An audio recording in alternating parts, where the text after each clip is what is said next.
The Minsk Offensive was part of the second phase of the Belarusian Strategic Offensive of the Red Army in summer 1944, commonly known as Operation Bagration.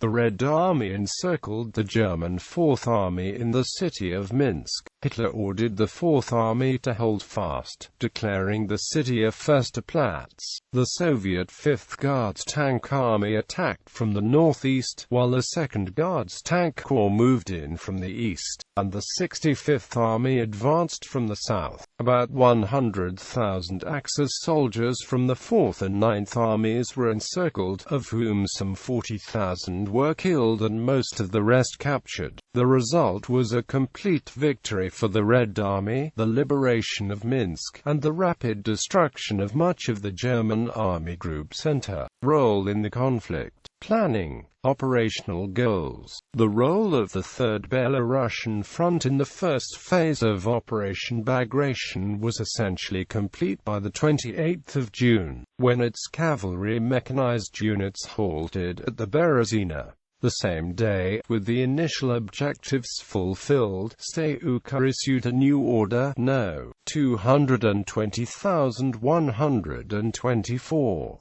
This ordered the front to force the Berezina from the march, and develop an offensive towards Minsk and Molodechno, capturing the former in cooperation with the 2nd Belarusian Front and reaching the latter no later than the 8th of July. The 5th Guards Tank Army, under General Pavel Rodmistrov, was however criticized for its slowness in attaining its objectives and ordered to display greater decisiveness. German planning largely involved damage limitation. The immediate effects of the Vitebsk Offensive and Bobruisk Offensive made it clear that Soviet forces had the deep objective of the city of Minsk. Authorization was therefore given on the 26th of June to shift the 5th Panzer Division from Army Group South Ukraine to assist in the city's defense. By the time the operation had commenced, the entire 4th Army had been bypassed on both its northern and southern flanks.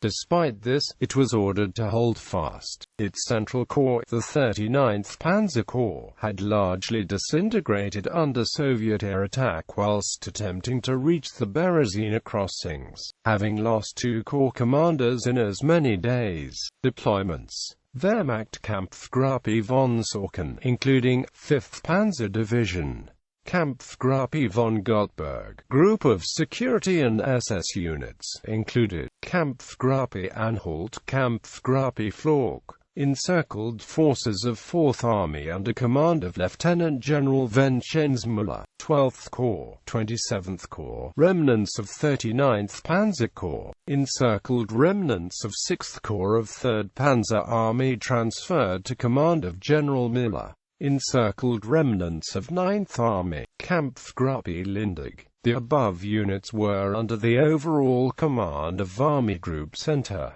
Red Army 3rd Belarusian Front 11th Guards Army 5th Army, 39th Army 31st Army 5th Guards Tank Army 1st Air Army, 2nd Belarusian Front 33rd Army 49th Army 50th Army 4th Air Army. The offensive. The offensive developed through 3 main phases: the breakthrough of the initial German defenses along the Berezina, the advance of the Soviet motorized exploitation forces, and finally the encirclement of the German Fourth Army after the defensive positions were overrun. The German defense effort. By the 26th of June, OKH had finally realized that the developing Operation Bagration was the main Soviet offensive, and that Minsk was its objective. As a result, the 5th Panzer Division was brought back from Army Group North Ukraine, arriving in Minsk on the 27th of June with the unenviable job of attempting to halt the Soviet advance and preventing the complete collapse of Army Group Center. For the German forces, the military situation was dire. In the army group's northern sector, 3rd Panzer Army had crumbled, with the 53rd Corps wiped out, the 6th Corps shattered, and the 9th Corps being pushed steadily west. In the south, 9th Army had lost all cohesion, its remaining troops being pounded by artillery and air bombardment. 4th Army's 3 Corps were now ordered to hold fast, despite being bypassed by Soviet forces on the flanks.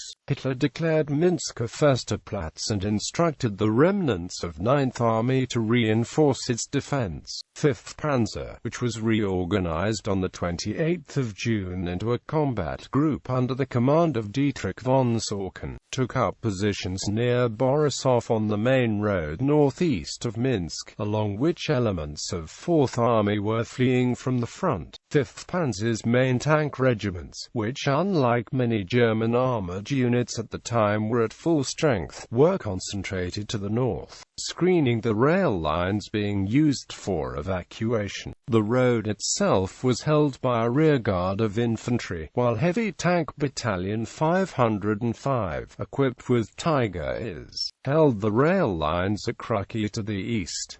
There were few manpower reserves in the area from which a defense could be organized. Some further reinforcements were provided by Gruppe von Gottberg, the rear area security units of the Erlwanger and Kaminsky brigades. The crossing points on the Berezina southwards were defended by several police and security detachments organized as Gruppe Anhalt, and elements of divisions from Muller's 12th Corps, which had fallen back on the town of Berezino.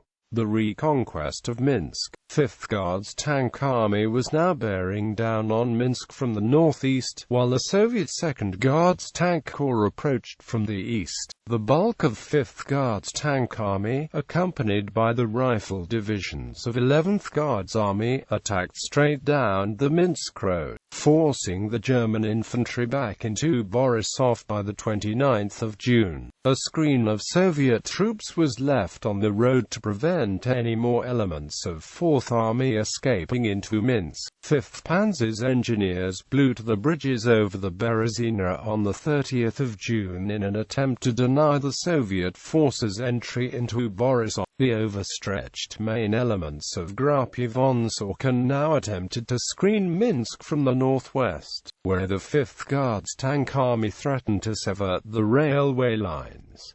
The fall of the city seemed imminent. 65th Army was approaching from the southern route. The 5th Guards Tank Army was making progress from the north, and 2nd Guards Tank Corps had crossed the Berezina. In the meantime, the 4 divisions of 39th Panzer Corps had begun to pull back and make for the crossings at Berezino, south of Borisov, in an effort to escape the developing trap. A column of vehicles stretched back for many kilometers, under constant air attack, as the bridge was repeatedly damaged by bombing. The replacement corps commander, Lieutenant General Otto Schunnemann, was himself killed on the 29th of June, and the entire corps began to disintegrate. The elements of Army Group Center holding Minsk began to prepare for withdrawal on the 1st of July, authorization finally being given on the 2nd of July. Von Sorcken and the 5th Panzer Division were ordered to fall back towards Molodechno in the northwest. Von Gottberg, after stating the defenses of Minsk were collapsing, withdrew his units towards Lida, with substantial elements of 4th Army still east of the city attempting to withdraw. The 2nd Guards Tank Corps broke through the defenses of Minsk in the early hours of the 3rd of July. Fighting erupted in the center of the city at dawn. By the next day, Minsk had been cleared of German rearguard units, while the 65th Army and 5th Guards Tank Army closed the encirclement to the west. The bulk of 4th Army, and much of the remnant of 9th Army, were now trapped.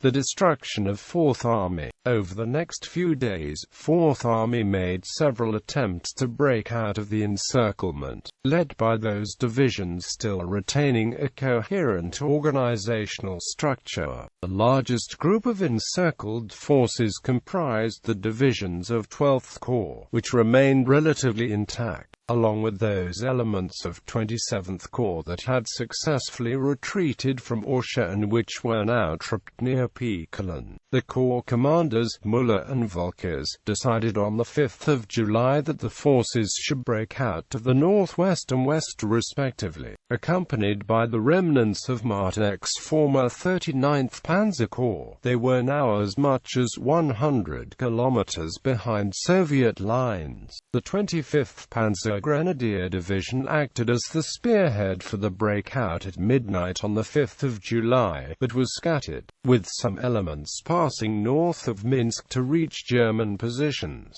The 57th Infantry Division and Panzer Grenadier Division Feldherrn linked up and attempted to bypass Minsk to the south but were also dispersed, while the same fate eventually befell the remainder of the 78th Sturm Division and most of the other divisional groupings. Some elements of the 14th Infantry Division under the commander, Lieutenant General Flork, managed to link up with remnants of the 31st and 12th Infantry Divisions. Kampfgruppe Flork, after finding Minsk abandoned and burning, was eventually able to escape the pocket and reach the 12th Panzer Division's positions. Lieutenant General Müller, who had been placed in command of all the encircled units of 4th Army, was captured on the 8th of July after a failed breakout by the 18th Panzer Grenadier Division. He immediately issued an order to all encircled troops to surrender, which was broadcast over loudspeakers by Soviet forces and dropped from Soviet aircraft in leaflet form. A large number of German unit commanders and soldiers chose to disregard the order, however, and continue escape attempts. Soviet forces were reporting actions against groups of encircled German soldiers several thousand strong until mid-July, and smaller groups until some time later. In total, around 100,000 troops from 4th and 9th Armies were caught in the encirclement, of whom some 40,000 were killed, most of the remainder being captured. Partisans played an important role in locating and mopping up the encircled forces. Outcome: within the broader strategic framework of Operation Bagration, the Minsk Offensive was a complete success. The capital of the Belarusian SSR, Minsk, was liberated after 3 years of German occupation. The forces of the German Army Group Center were almost completely shattered within a matter of days. In particular, nearly the entire 4th Army, plus many of the elements of 9th Army that had escaped from the Belorussian Offensive, was destroyed. The 3rd and 2nd Belarusian fronts were subsequently committed to the 3rd pursuit phase of the strategic offensive in the Vilnius and Belostok offensives respectively.